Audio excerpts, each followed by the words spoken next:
Well, the recent Canada Post strike was brutal on charities, with new numbers suggesting it resulted in more than $250 million in lost donations.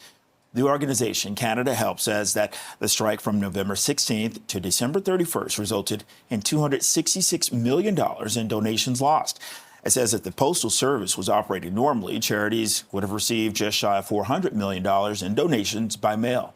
And CanadaHelps says that based on its donation tracking, only a small fraction of lost donations were redirected online. And for more on this and the findings, we're joined by Nicole Danesi with CanadaHelps. And Nicole, before I start, I do have to say that we have reached out to Canada Post for a response, and we are awaiting their reply. What is your response to this?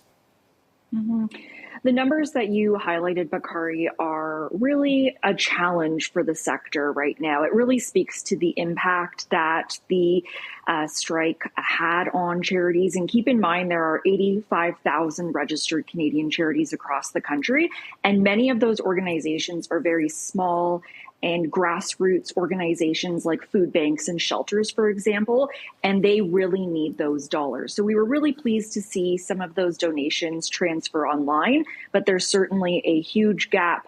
And we're hoping that the extended charitable tax deadline this Friday will be an additional reminder for Canadians to give if they are able to. Nicole, people will probably look at this number and think, wow, people still mail donations in, using snail mail?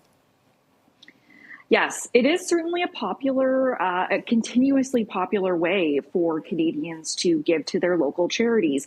Keep in mind, checks and cash donations are still, of course, an option for many organizations to receive and for many Canadians to give.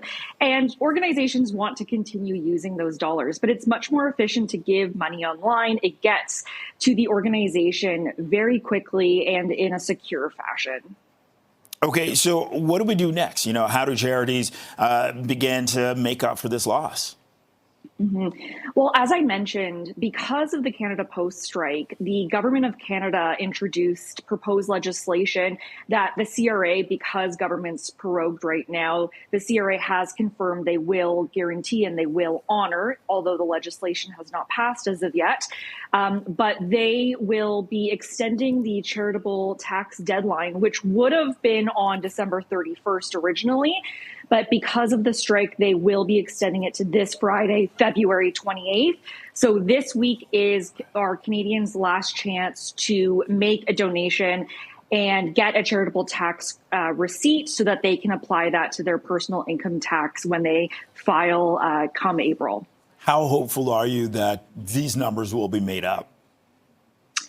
We are hopeful, and we are hoping that this reminder and this number that we've released today, the estimated loss of $266 million for Canadian charities, is a wake-up call for many organizations or for many Canadians that perhaps forgot to mail in their donation, and they need to make that donation. They can do so securely online this week so that they can get that tax credit that they can apply to their 2024 taxes. And I guess looking ahead to the future, is it possible that, maybe this deficit will be made up with this next round?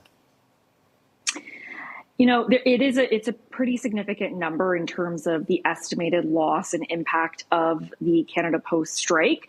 We are hopeful that as we remind Canadians that it has had a significant impact on charities, that potentially there could be that, that revenue made up. But a lot of organizations are still needing to really stretch dollars as much as possible in order to make up for that funding loss. Okay, Nicole Danesi with CanadaHelps. Thank you very much for your time this afternoon.